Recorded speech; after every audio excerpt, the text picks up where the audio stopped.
Welcome everyone, I'm EroGuySensei, bringing you the news and reviews of adult games from Japan. Continuing the dark road of horror-themed hentai games from my last review on Alps and the Dangerous Forest, this time I bring you a word of a new indie title currently under development.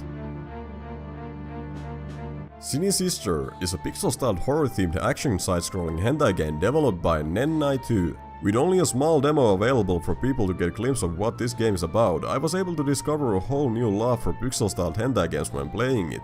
Though simple in its core design, SiNiSistar's demo was able to get me hooked on its gameplay, allowing me to re-enter the 16-bit era of video games with improvement on controls and sound.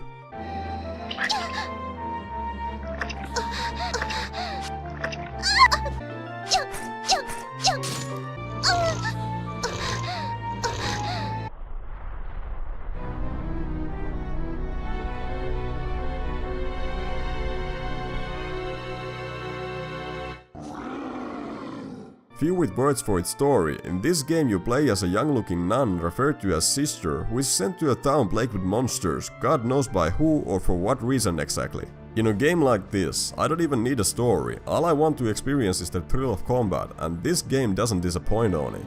Equipped with a sword and bow, you march forward killing anything that comes in your way while trying to avoid being killed yourself. And I say killed because this game happens to be Guro based hentai, or at least that's what the developer wants to market it for.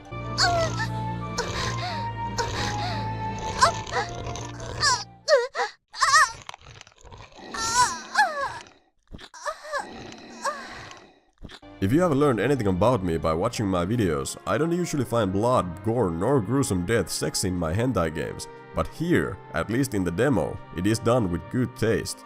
Your character suffers death animation upon health reaching 0, but thanks to the pixel style, the blood and death doesn't feel uncomfortable to look at, but rather something that I can even find a good design choice for the game and its grim theme of pure horror. It's hard to describe what makes this game so fun to play when the demo only lasts around 5 minutes at best. The smooth and well-crafted simple combat is the main reason that made me play the demo over and over again, leaving me asking for more with each playthrough. With my third time around, I already had forgotten that I was actually playing a hentai game, even when my character was standing on the left side of the screen reminding me of it with each death. I was having more fun with the actual gameplay, and that's a good thing, because it only means that I'm going to get a great game with an added bonus of hentai with SiNiSistar.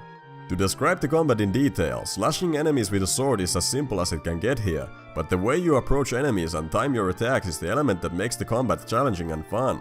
The bow was my favorite weapon of the two choices, and though it was limited with ammo due to the very obvious reason for it being used to kill enemies from distance with no fear of danger, I just loved the feeling of letting go of my arrow and achieving a clean headshot, even though it didn't add any more damage to my attacks. At first the combat was slow and very challenging while trying to figure out how to approach enemies the right way without being caught in a death trap.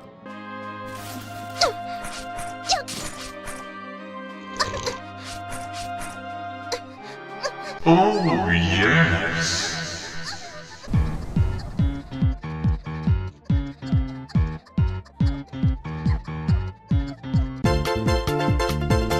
With only a couple playthroughs, I was able to get into a good rhythm of the combat, and at this point the game transformed from a hentai game into something far more beautiful.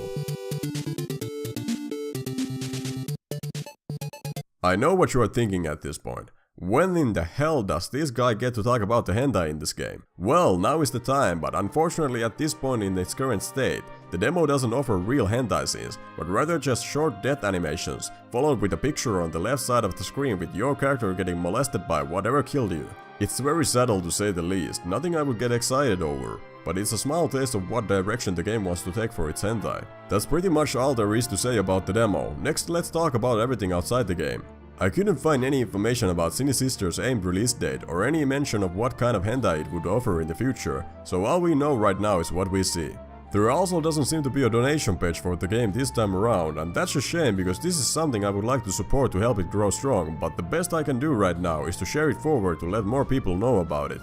What was interesting for me to discover about the game was that the main character happens to have the same voice actor behind it as in the Alps and the Dangerous Forest. Taking a quick look at the voice actor going by the name Amachi Haru, she really seems to be a talented freelance voice actor focused around adult games. I may make a video about her in the future because she happens to have an exclusive creation on DL site that might be worth for me to check out. With all this said, I will sit back and wait for new information to be revealed about the title in the future. If anything major comes up, I will let you know about it. Now, if you have any questions regarding the game, feel free to ask about it in the comments, but before doing so, check the description for all the information I have gathered thus far. If you liked this video, give it a like and don't forget to subscribe to learn more about adult games from Japan.